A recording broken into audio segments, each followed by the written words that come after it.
The declaration of the State of Israel almost exactly 70 years ago was an act of incredible faith, determination, almost second to none. We were privileged, of the 150 people who joined us on our Mizrahi mission to Israel, we were privileged to end off our mission in Independence Hall, almost exactly the same time and same place 70 years on, where that very historic declaration took place, with professional actors who acted as Ben-Gurion, Rabbi Maimon and Golda Meir.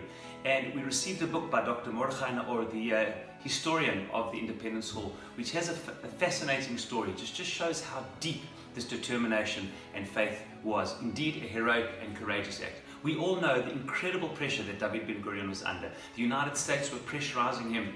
There was an arms embargo, as we know, and pressurizing him to push off the declaration of the state. Ben-Gurion himself knew that the next day the defense forces would be tested, and indeed thousands would die, as indeed happened. Tel Aviv was bombed the next day, and indeed 6,000 people lost their lives.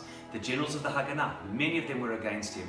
Of the provisional government, of the 10 people who had to make the decision, they were split down the middle. But what I learned in Dr. Mordechai's book, The Friday That Changed Destiny, that we gave to our participants, is that even his closest confidant, Moshe Shertok, was also against it. In fact, he had just returned from a visit to the United States and met with Truman and Marshall. And he said to Ben-Gurion just before the declaration, in fact, before they would have to get it via the Mapai party, their own party, he described what he had heard from the Americans, and he ended with 4 words. He said, "I think they are right.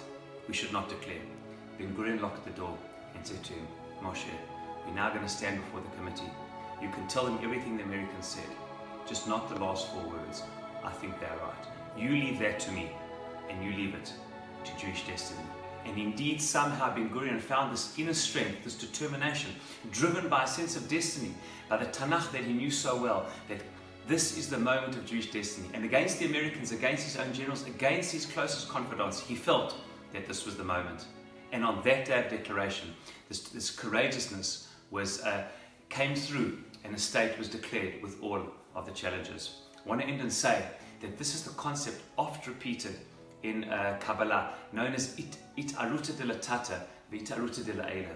So often the awakening from above, the spiritual awakening from above, from the heavens, has to begin with an awakening in the earth. There has to be a human awakening, and only when we awaken and have a courageousness of spirit here below is that reflected in, so to speak, God's intervention. That's indeed what happened in that day. And just like the foundation of the State of Israel was done and declared with a deep sense of purpose and destiny, so too may the next 70 years moving forward all be with a sense of determination, faith and purpose, without which our existence in this area and our destiny as Jews is simply not possible.